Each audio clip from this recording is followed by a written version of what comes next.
Hello, ladies and gentlemen, football fans from all over the world, the country, wherever you are watching football.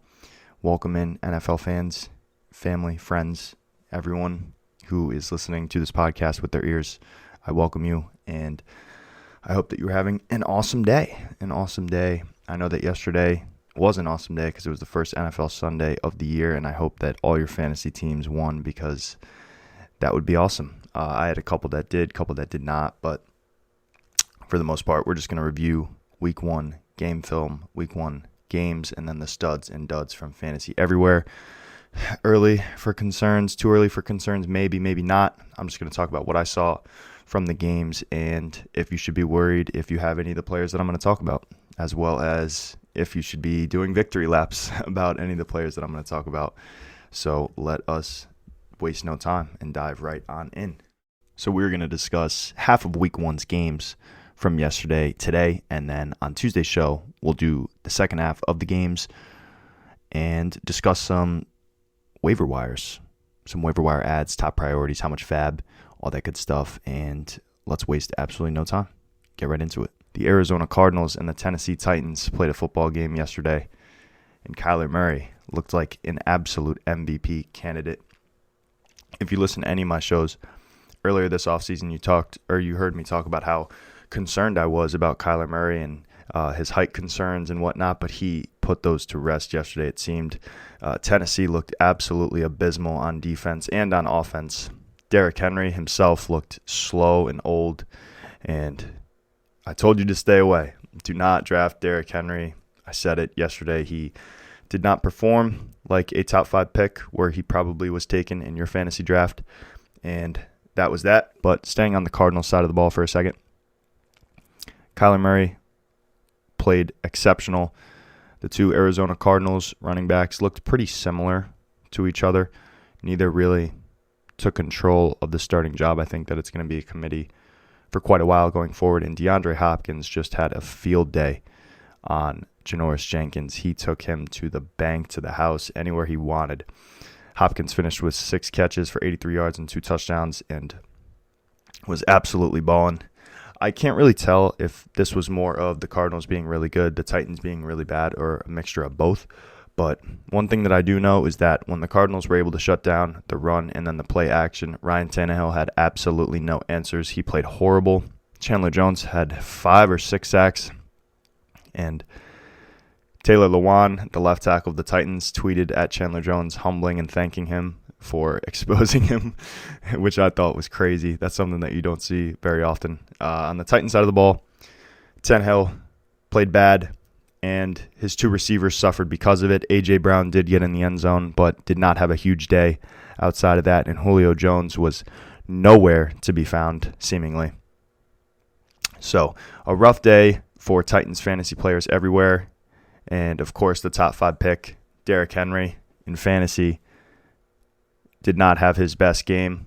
He did what he always does, which is wear a defense down, 2-3 yard carries, 2 yards, 3 yards, and then he breaks a long one. But the problem is when he doesn't break a long one, his line looks like 17 for 58 and no touchdowns. And if the Titans are going to be this bad and opposing defenses can figure him out and figure the Titans out, then Derrick Henry is not going to be worth a first-round pick in fantasy, which he was taken. Obviously, we don't want to overreact too much to one game, but the Cardinals looked like the much better team, and it was in Tennessee. It's not like it was in the desert. It was in Tennessee. The Cardinals came in, took them behind the woodshed, and did whatever they wanted to do. And congrats to the Cardinals, but the Titans have a lot to work on. I wouldn't worry too much about the Titans pass catchers, but if you can sell Derrick Henry, I would now. Let's stay in the AFC South, and let's keep talking about dumpster fires. The Texans took on the Jaguars, and the Texans, who a lot of people thought were going to be one of the worst teams in the league. I personally did too. But the Texans looked pretty decent, and Tyrod Taylor played well too.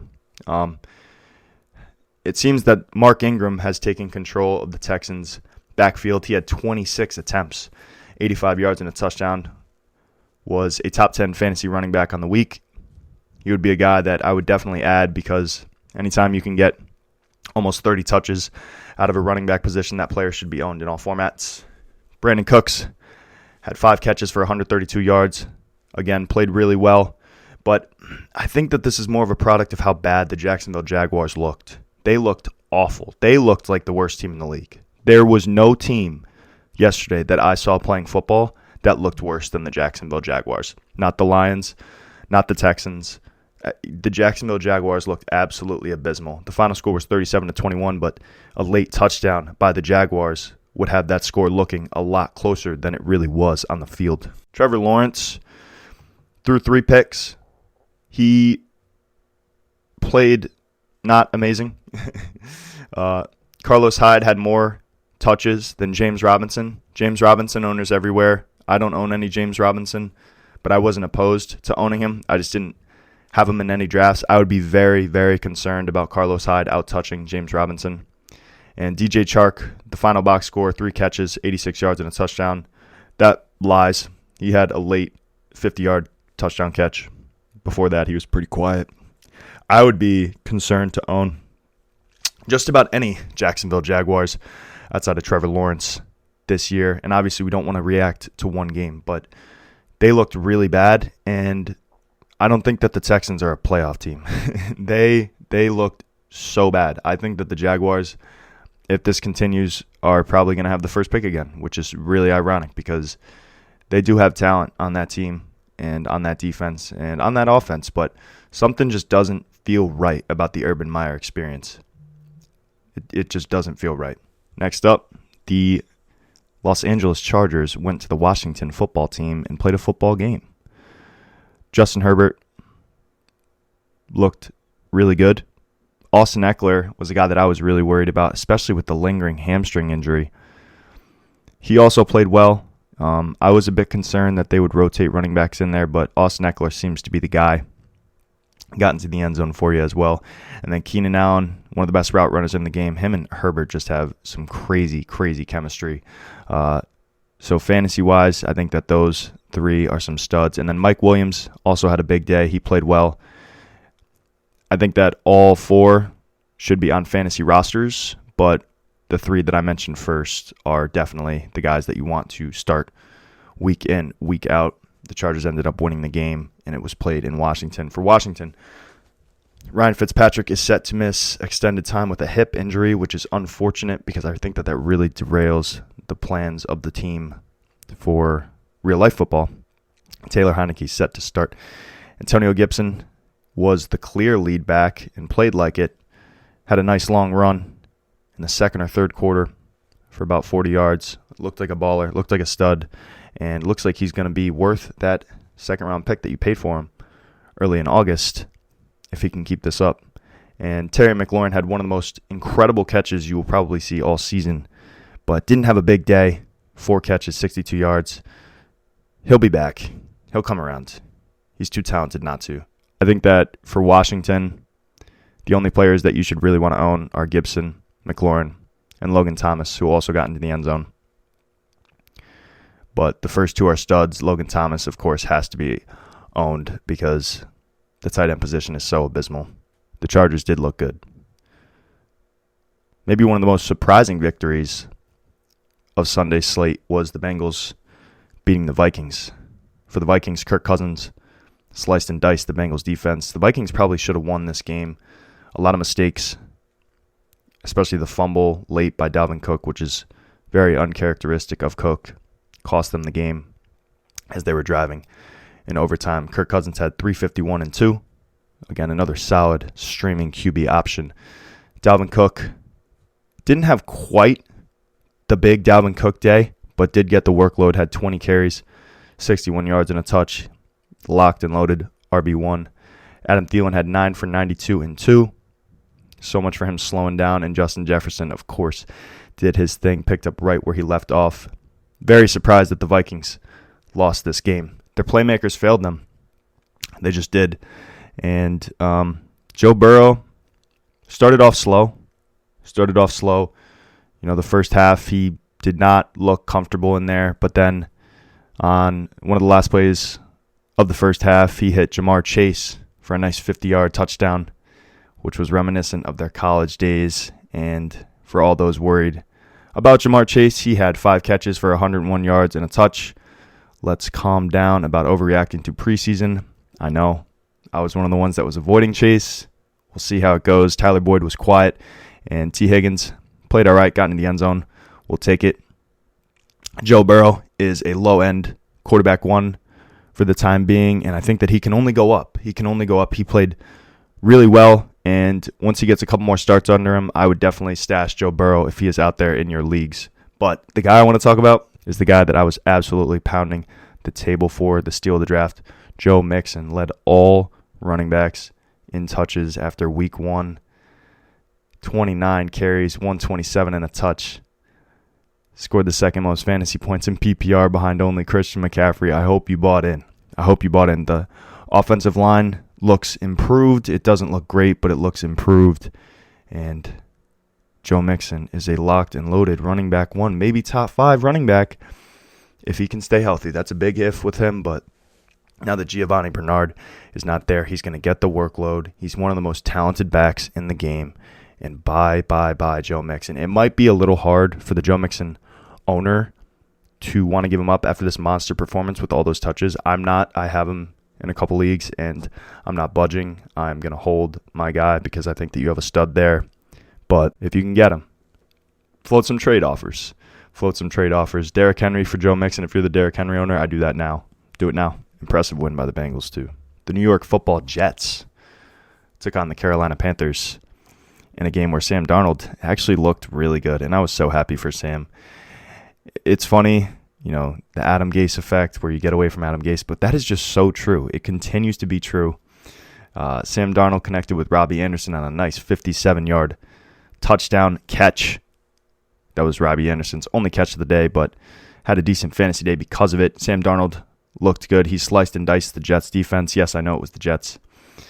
And Christian McCaffrey was an absolute stud, led Carolina in rushing and receiving. 21 attempts, 98 yards, and 9 catches for 89 yards. 9 catches for 89 yards? That's a good day for a PPR wide receiver. He was the number 1 running back on the week and didn't even get into the end zone. Think about that. He's worth the number 1 pick all day long. And DJ Moore did his thing as well. For the Jets, Zach Wilson, the box score will tell a different tale than what he really looked like. Had some really nice scrambling ability plays, but he had some plays that he just looked like a straight-up rookie. And finished for 258 and 2. But my gosh, he was not amazing. For fantasy purposes, outside of Superflex leagues, I would just leave him on the waiver wire. But until we see it a little more, those weapons concern me too. Tevin Coleman leading the Jets in rushing with 9 attempts for 24 yards. My goodness. I think that all Jets, outside of Corey Davis, who had a monster day, 5 catches, 97 yards, 2 touchdowns, should be left on waivers. Corey Davis is a wide receiver 3 with upside, but other than that, I think that the Jets' fantasy options are pretty slim. The Eagles took on the Falcons, and Jalen Hurts shut my mouth. My goodness. He balled out 264 yards, 3 touchdowns, and played so well. Also had some really nice plays on the ground. Jalen Hurts, if he can play like that, he is going to be a fantasy stud. And I will give it to him. My hat goes up. I'll give it to him. He balled. He absolutely balled yesterday. Miles Sanders, 15 carries, 74 yards. And Devontae Smith got into the end zone. Good for him. 6 catches, 71 yards, 1 touchdown. Big day for rookie receivers all around. We'll get to that later. But if the Eagles can execute like they did yesterday, they're absolutely an NFC East contender. But I think that the problem is that the Falcons just looked maybe like one of the other worst teams in the league. They looked as bad as Jacksonville. 32-6 was the final. Falcons defense might as well have not even played in that game, and their offense was not any better. Matt Ryan finished with 164 yards. Cordero Patterson led their team in rushing, 7 carries for 54 yards. Mike Davis Truthers out there? Anyone? Calvin Ridley, 5 catches, 51 yards. I mean, Matt Ryan just didn't play well. The Falcons as a whole didn't play well. and that is why the Eagles won the game 32-6. I'm holding on my Falcons. I need to see another week, but they get the Bucs next week, and have fun with that. Good luck. The Steelers with maybe one of the most impressive and surprising wins of the day. 6-point dogs pull off the upset in Buffalo, 23-16. Big Ben looked old and slow, but still slinging the ball all over the field. 188 yards, a touchdown. Really didn't have to do much. Najee Harris played every single offensive snap for the Pittsburgh Steelers, but did not have a great game. Finished with about 7 fantasy points in PPR, 16 carries, 45 yards for an average carry attempt of 2.2 yards. Wow. Not amazing, but if you drafted Najee Harris, you have to be happy with the workload, and it'll only get better. But my God, I will tell you this. That Steelers offensive line looked absolutely awful. Buffalo blew them off the ball almost every single run play. And we know how good Najee Harris is. There's a reason he was a first-round pick. But if he's going to get holes like he had yesterday, then it might be a long season. The schedule lightens up a bit. Coming up, they get the Raiders next week. Fire your Steelers up. And that's all I have to say. The Steelers receiving weapons, it's almost like roulette with them, but I'll tell you that Deontay Johnson seems to be the one that they know is the most talented of the three. Finished with 10 targets. He's the one that runs the screens. That is Big Ben's first read almost every single play. He's the one that they try and get the ball into his hands. He left with an injury in the early second quarter. Actually looked really bad, but came back, thankfully. And Deontay Johnson is the Steelers receiver that I want to own. But if you have any of the three, then you have a wide receiver 3 with upside. But if you can buy low or buy one of them, it's Deontay Johnson all day long. Chase Claypool made a couple of freakishly athletic catches like he always does, and Juju did his thing as well. Deontay Johnson had one of the most incredible touchdown catches of the day yesterday, where he bobbled it about 4 times and dragged his toes down to score. And Najee Harris, Deontay Johnson, those are the 2 Steelers that I want to own first. But if you have any of the other guys, then they're all very good, very fantasy relevant, and I would keep it where it is. You just have to hope that that O-line improves, because the defense is there. The offensive line could just be their downfall. They are really bad. Josh Allen actually didn't play well yesterday. That's something that we didn't say very much in 2020, and you could tell. Devin Singletary did. Zach Moss, a surprise inactive for this game, which was very surprising. Fantasy owners everywhere, I think, took Moss over Singletary, or at least a lot of them did, and Zach Moss being inactive was really weird. Devin Singletary played well.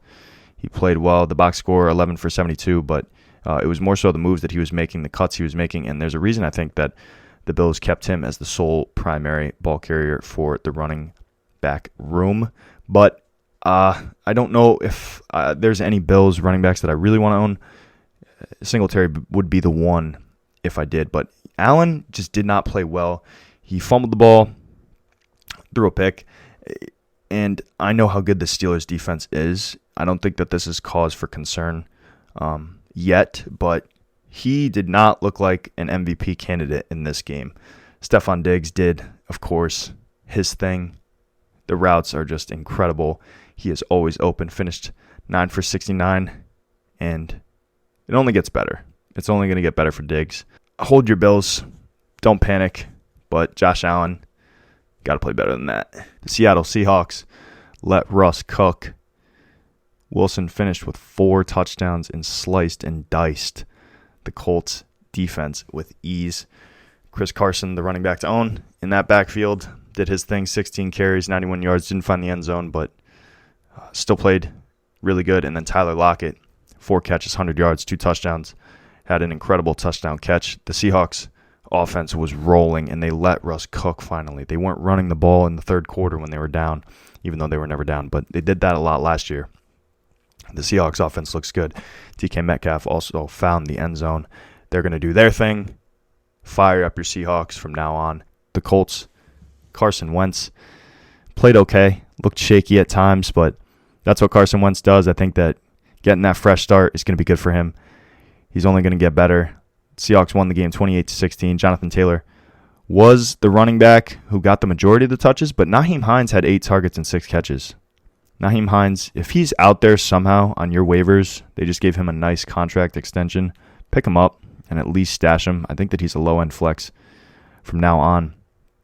Jonathan Taylor did not find the end zone, but the workload, you love to see it. 17 carries, 56 yards. He's going to get better. I think that Jonathan Taylor is still a running back 2 at the least. And then Jonathan Taylor also led the Colts in receiving. 6 catches, 60 yards. Full workload, 23 total touches. Got to love what you saw from Jonathan Taylor yesterday. Zach Pascal might be a deep sleeper for waivers next week. Was the best receiver on the day. 4 catches, 43 yards, found the end zone twice.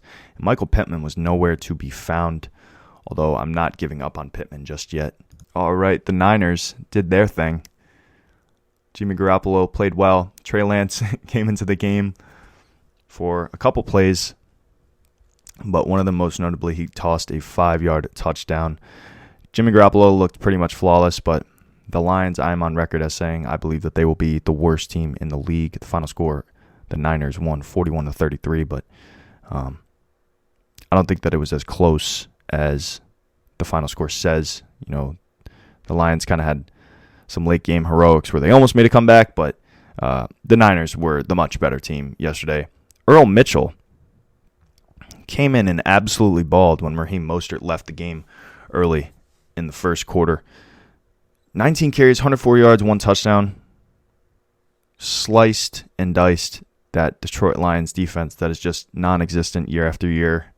He is for sure the number 1 waiver wire candidate. And Trey Sermon was a surprise inactive, a very surprising inactive that I don't think anyone really saw coming.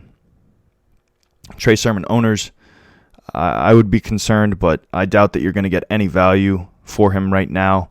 You know, I would just hold. But Earl Mitchell, for sure, is the guy to own right now in the Niners backfield. And then Deebo Samuel, oh my goodness, 9 catches, 189 and a touch.